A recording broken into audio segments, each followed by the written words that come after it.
The desert burned beneath the Libyan sun. The horizon shimmered with heat, and the wind carried the sound of emptiness across endless dunes. In the heart of Cyrenaica, where the earth meets eternity, a frail, bearded old man mounted his horse. Not a conqueror, not a king, but a teacher, a man of faith who carried the weight of his people's hopes on his shoulders. His name was Omar Mukhtar.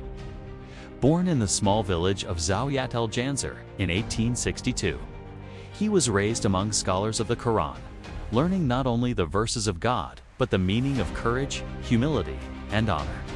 He grew up watching his homeland, the green mountains of Libya, stand proud against the harsh winds of history. And he learned early that freedom, once lost, is not easily regained. For many years, he was simply a teacher.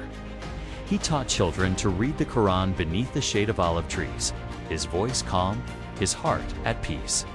He never sought fame or power. He sought only to guide souls toward truth. But in 1911, the storm came.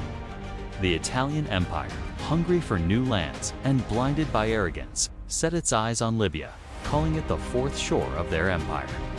They came with modern warships, with tanks, machine guns, and airplanes. They came believing they would conquer a desert within weeks. They came thinking they would crush tribes with bullets and flags, but they did not understand the soul of the desert. They did not understand the fire that lives in men who defend their home. And in that fire stood Omar Mukhtar. He was nearly 50 years old when the invasion began, an age when most men lay down their arms. But he rose, gathering tribes from every corner of Cyrenaica. Farmers, herders, scholars, and sons of the desert, united by one cause, freedom. He led them not from palaces or fortresses, but from caves and valleys carved by wind and time. He fought not with armies, but with a handful of men who believed in God more than they feared death. They called themselves the Mujahideen, and under Mukhtar's command, they became shadows in the night. When Italian soldiers marched through the valleys, they saw no enemy, only silence. But when darkness fell, the silence turned into fire. Supply lines vanished, convoys burned, and the desert whispered his name, Il Leone del Deserto, the Lion of the Desert. For 20 years, the empire tried to break him. They sent generals, governors, and armies of 100,000 men. They built fences of barbed wire across the sands, from the Mediterranean to the Egyptian border, a wall of steel meant to cage the desert itself. They dropped poison gas from the sky. They burned villages and fields. They rounded up entire tribes, men, women, and children, and locked them in concentration camps under the scorching sun. Tens of thousands died from hunger and disease. But Omar Mukhtar fought on. He was over 70 years old now, his beard white as the moon over Jabal al-Akhdar. His body frail, yet his spirit untouched. He rode his horse through the night, moving like wind across the dunes. His rifle slung across his shoulder, his Quran always by his side. He ate little, slept little, but prayed every night for his people. He told his fighters, "We do not fight for victory. We fight because it is our duty." To the Italians, he was a phantom, appearing where they least expected, disappearing into the desert's embrace. They could not understand how a man with no army, no artillery, no nation could resist an empire for 2 decades. But Omar Mukhtar's strength came from somewhere deeper. He fought not for land or riches, but for faith, for dignity, for the right of his people to stand free under God. His followers said he never shouted, never cursed, never showed anger. Even in battle, his calm was unshakable. He treated prisoners with kindness, fed them, spoke to them, and sent them home. And when his men asked why, he said, "Justice is the foundation of victory." The Italians offered him gold. They offered him rank, power, safety. He refused it all, for he knew that no price could buy a man's soul. Then came the year 1931. The resistance had grown weary.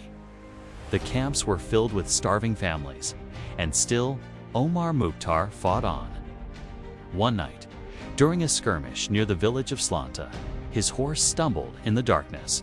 He fell, surrounded by enemy soldiers. He could have fled, but he did not run. He stood, wounded, defiant, and surrendered only when there was no escape. They chained him like a criminal and brought him before a military tribunal in Benghazi. He was 73 years old. When he entered the courtroom, every Italian soldier stood in silence. Even his enemies felt they were standing in the presence of something greater than a man. An officer asked him, "Why did you rebel against the Kingdom of Italy?" Omar Mukhtar lifted his head and replied, "I am not guilty. The land is mine. You are the invaders." He refused to kneel. He refused to beg.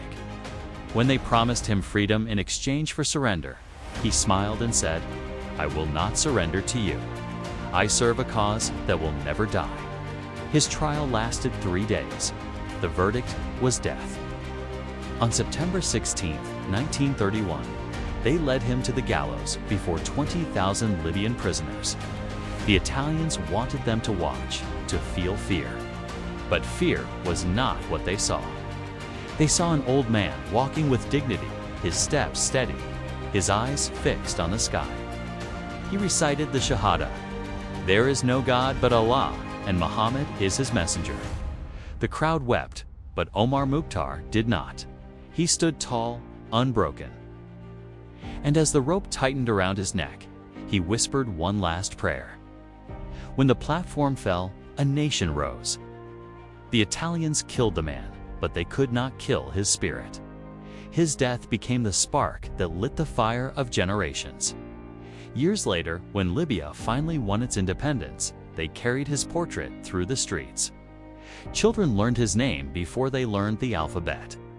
His story crossed deserts and seas, told in whispers and songs from Africa to Arabia of the teacher who defied an empire. Omar Mukhtar became a symbol, a reminder that courage does not come from strength, it comes from belief. He taught the world that freedom is not a gift from the powerful, but a right earned by the brave. To this day, his face adorns walls, his name fills hearts, and his words still echo in the deserts of Libya. We will never surrender. We will win. Or we will die standing. The desert burned beneath the same sun, but now it burned with memory. For where he fell, the wind still carries his name. Omar Mukhtar, the lion of the desert, the teacher who refused to kneel before an empire, the man who showed that faith, when pure, is stronger than any army, and that the roar of one lion can echo across centuries.